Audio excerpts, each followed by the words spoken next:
Para utilizar la tele localizamos donde se encuentra situada en la autocaravana y la extraemos mediante su soporte.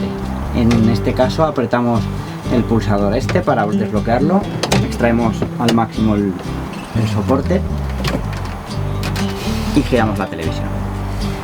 Encontraremos un mando, sea en cajones o sea en algún estante de la autocaravana, y la utilizaremos como utilizaríamos la televisión en casa. Es importante señalar que la televisión de la autocaravana hay que estar sintonizándola constantemente en función de nuestros movimientos. Para sintonizarla utilizaremos el mando a distancia, pulsaremos el botón de menú y con las flechas nos desplazaremos a sintonización automática.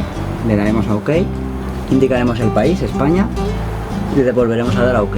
Y, igual que hacen las televisiones que tenemos en casa, empezará a hacer el rastreado de canales y al cabo de unos cuantos minutos tendremos sintonizada la televisión. Sobre la sintonización de las televisiones hay que decir que puede que nos encontremos en lugares en los que sea dificultoso que el televisor sintonice todos los canales o incluso ninguno de ellos.